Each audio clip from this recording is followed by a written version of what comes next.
Let's talk about a fear that almost all of us have, right? It's that deep, sinking feeling that you might just be, well, a boring person. It's that quiet panic at a party when you feel like you have absolutely nothing interesting to add to the conversation. Today, we're going to take that fear and we are going to completely dismantle it. So, I want you to be really honest with yourself for just a second. Have you ever been in a conversation and you're just desperately scanning your brain for something, anything fascinating to say, only to come up totally blank? Do you worry that behind all the polite smiles, people are secretly wishing they were talking to someone else? If any of that sounds familiar, trust me, you are so not alone.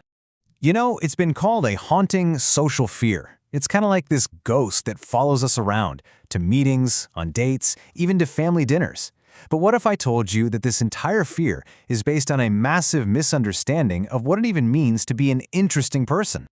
Okay, so let's get right into it and start by tackling this myth of the dull person. We're going to see why being boring has nothing to do with your personality. I want you to let this sink in for a minute. Because really, if you take one thing away from this whole explainer, let it be this. No one, and I'm talking about you, is born boring. It's just not a thing. Every single person has a rich, complex, and fascinating inner world. The problem isn't what's going on inside you, it's how we've all been taught to talk about it. Or, more accurately, how we've been taught not to. Here is the big shift in perspective we have to make. We tend to think being boring is some kind of fixed personality trait, like having brown eyes. But the real diagnosis, it's actually much more hopeful. It's not about who you are, it's a failure of courage, a failure to communicate what's really going on inside of us. So the big question is, why do we fail at this so often? Well, the reason is something I like to call the trap of normalcy. It's the very thing that makes us hide our true, interesting selves from the world. Just think about it for a second. When we're trying to make a good impression, what do? We retreat to whatever feels safe. We start listing off facts from our resume, we describe the logistics of our day, we offer up these bland, respectable opinions. We're basically presenting this polished, heavily edited version of ourselves. And in the process, we edit out all the messy stuff, which just so happens to be everything that makes us human and captivating. And this leads us to what we can call the dead convention script. You know this script, we all fall back on it automatically. So, how was your weekend? Oh, it was good, busy. How's work? Fine, same old. We talk about the weather, we give these super vague, surface-level details. We stick to this script because, yeah, it feels safe. But it's the very thing that sucks the life out of a conversation and makes us feel dull. So how in the world do we break free from this? Well, believe it or not, the solution is to unleash your inner 5-year-old. This right here, this is the entire mission. You have to stop acting like a PR agent for your respectable outer self and start being a journalist, a correspondent for your messy, fascinating inner self. The goal is to report on what's actually happening in your head and in your heart without that constant filter. And there's a name for this practice, emotional reporting. So instead of just stating the outward fact, I went to a meeting, you report on the inner feeling. I was so nervous before that meeting, my hands were actually shaking.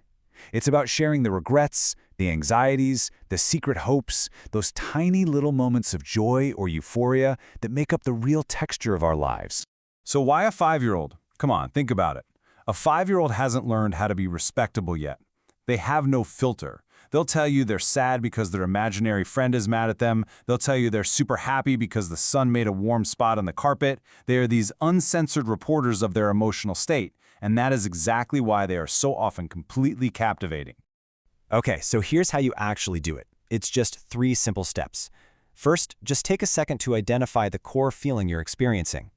Second, and this is the hard part, you have to consciously ignore that internal voice, that filter, that's pushing you to give a normal response. And third, share that emotional fact, not just the boring outward detail. And when you make this shift, the result is, well, it's nothing short of transformational. It literally takes you from being perceived as maybe a little dull to being genuinely gripping. Let's look at a super clear example. All right, classic scenario. Someone asks you, how was your week? The dead convention script immediately kicks in, and you say, my week was busy. I mean, it's true, it's respectable, and it's a total conversational dead end. You've given the other person absolutely nothing to connect with. Now let's try that again, but with emotional reporting. Same question, but this time the answer is, I felt this huge wave of relief when my last meeting on Friday got canceled. Do you feel the difference? Boom. It's specific, it's a little bit vulnerable, and it is incredibly relatable. You've just opened a door for a real human connection to happen. So when you actually start reporting from your inner world, this is what happens. You become instantly gripping because you're not following a script. You're unpredictable. You become captivating because you're revealing something that's true and human. And maybe most importantly, you become deeply relatable. Because while our jobs and our weekends are all different, our core emotions, they're pretty much universal. So, I'm going to leave you with this challenge. You are not a boring person. You're a person with a rich inner life who has probably just been hiding it. So today, I want you to find one opportunity, just one, to share a small, honest, emotional fact with someone. The only question is, what piece of your inner world will you share?